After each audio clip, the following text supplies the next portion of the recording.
நாமே தமிழர். அடுத்ததாக மகளிர் பாசறை மாநில ஒருங்கிணைப்பாளர் காளியம்மாள் அவர்கள் இந்த விக்கிரவாண்டி தொகுதியின் வெற்றி வேட்பாளர் அபிநயா பொன்னிவளவன் அவர்களை மேடைக்கு அழைக்கிறோம்.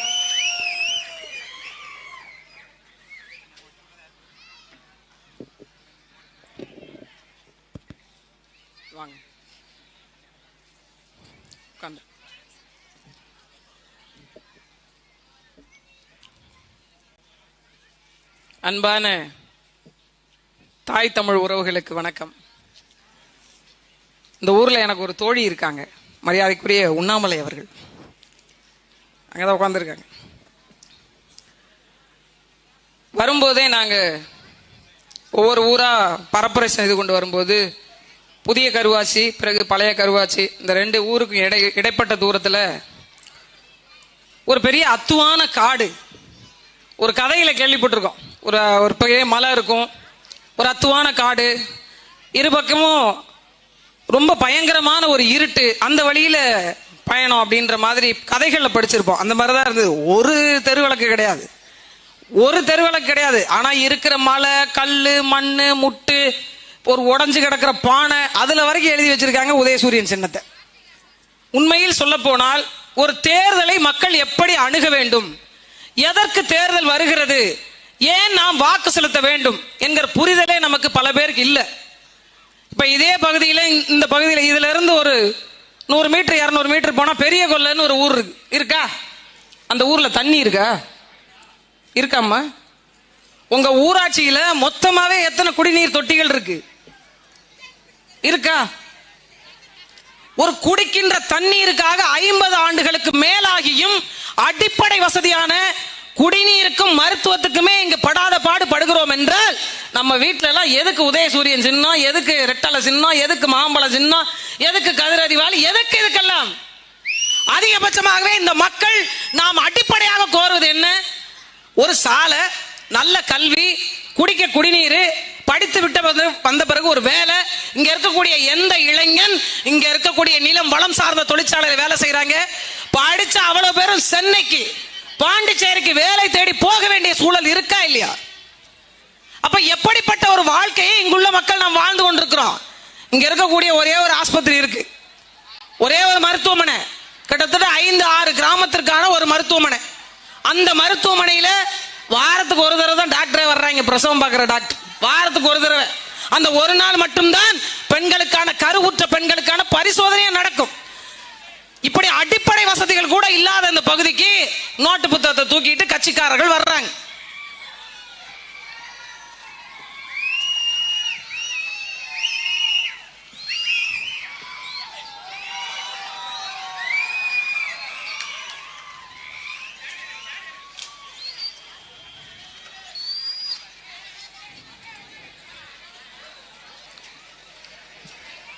என்றைக்காவது ஒரு நாள் ஒரு தேர்தலை, நாம் 5 ஆண்டு காலம் நம்முடைய வாழ்க்கையை தீர்மானிக்கின்ற அரசியல் இது.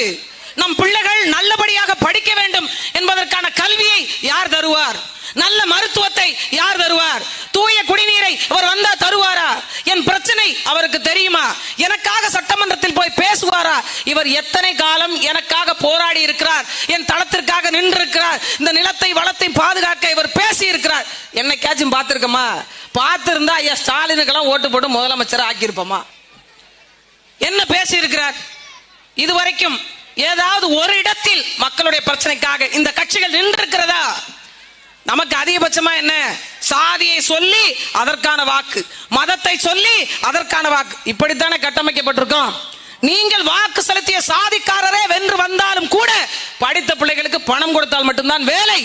ஆமாவா இல்லையா? இங்க இருக்கக்கூடிய பெண்கள்லாம் 100 நாள் வேலைக்கு போறோம்னு சொல்லுவாங்க.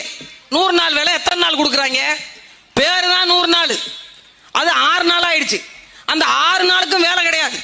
அதுலயும் குறிப்பா என்னன்னா, இந்த ஊராட்சிக்கு ஒரு பெரிய வரம் என்னன்னா, பிரசிடண்டோட வீட்டுக்காரு போலீஸ்காரர் போய் டக்குன்னு கேட்கவும் முடியாது எதையும். அப்படி ஒரு பயம். எத்தனை காலத்திற்கு நாம் இப்படியே இருக்க போகிறோம்? இன்னொரு பக்கம் கள்ள சாராய மரணம்.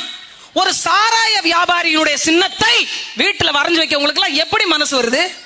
68 குடும்பங்கள் இன்றைக்கு அனாதை குடும்பங்களாக ஆகி நிக்குது கள்ளக்குறிச்சியில. வீதிக்கு வீதி சாராய கடைகளை திறந்து வச்சு இதுல பெண்கள்லாம் நாங்கெல்லாம் மாசம் 1000 ரூபாய் வாங்குறோம்ங்க. தகுதி வாய்ந்த பெண்களுக்கு மாதம் 1000 ரூபாய் வழங்கிய சின்னம் உதயசூரியன். பரப்பு செய்றாங்க. யார்? அவங்க அப்பா வீட்டுல இருந்து கொண்டு வந்ததா?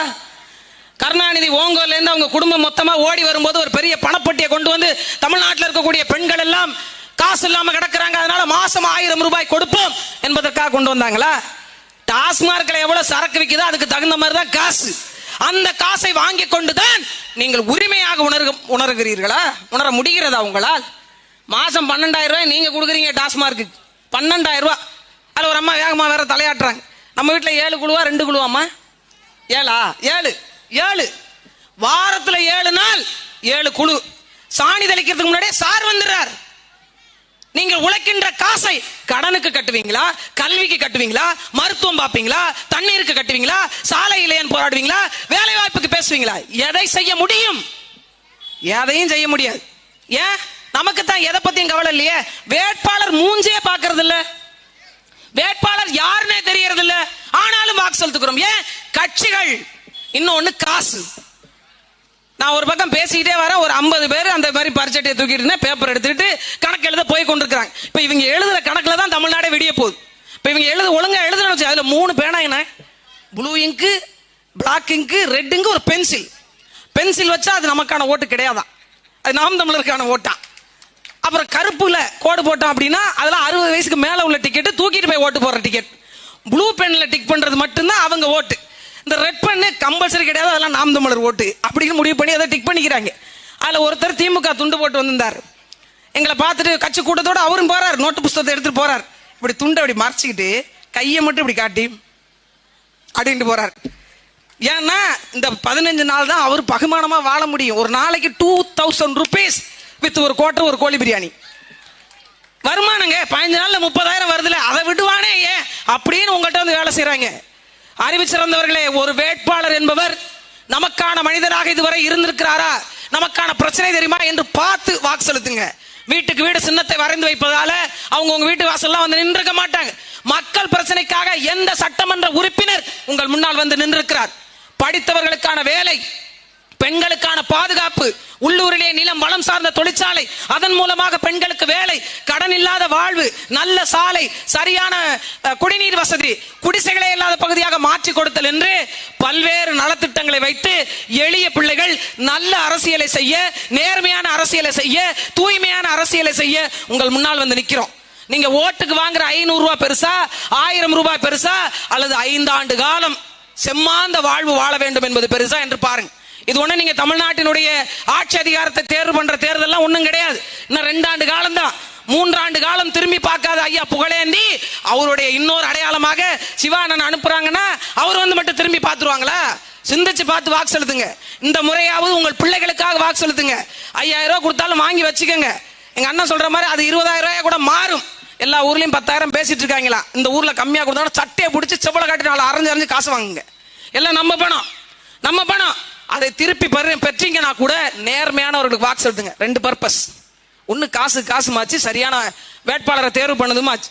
அதனால சரியானவர்களுக்கு வாக்கு செலுத்துங்க, வலிமை தாங்க, எளிய மக்களுக்கான அதிகாரம் வெல்லட்டும். ஒரு சாதாரண குடும்பத்தை சேர்ந்த பெண்களும் சட்டமன்றத்துக்கு போய் நமக்கான உரிமைகளை பேச முடியும் என்பதற்கு பேர் தான் புரட்சி. அப்படி எளிய மக்களுக்கான அரசியல் புரட்சியாக நாம் தமிழர் கட்சி இந்த விக்கிரவாண்டி இடைத்தேர்தலில் உங்கள் வீட்டு பிள்ளை மருத்துவர் தங்கள் அபிநயாவே உங்களுக்கு வேட்பாளராக நிறுத்தி இருக்கிறோம். வாக்கு பெட்டியில 2வது பட்டன், 2வது பொத்தான அழுத்துங்க. ஒரு மிகப்பெரிய ஒரு மாற்றத்தை விக்கிரவாண்டி மண்ணிலிருந்து தொடங்கி தமிழ்நாட்டினுடைய வெற்றியினுடைய தொடக்கமாக ஒட்டுமொத்த தமிழ் மக்களுக்குமான ஒரு தமிழர் நிலத்தை தமிழன் ஆள வேண்டும் என்கிற ஒரு மாண்புக்கான முதல் தொடக்கமாக விக்கிரவாண்டியினுடைய இடைத்தேர்தல் முடிவு அமையட்டும். எல்லோரும் ஒன்று சேர்ந்து வாக்கு செலுத்துங்கள். எளிய மக்களுக்கான அதிகாரம் வெல்லட்டும். நன்றி, வணக்கம். நாம் தமிழர். அண்ணன் சோழன் மு. களஞ்சியம் அவர்கள்.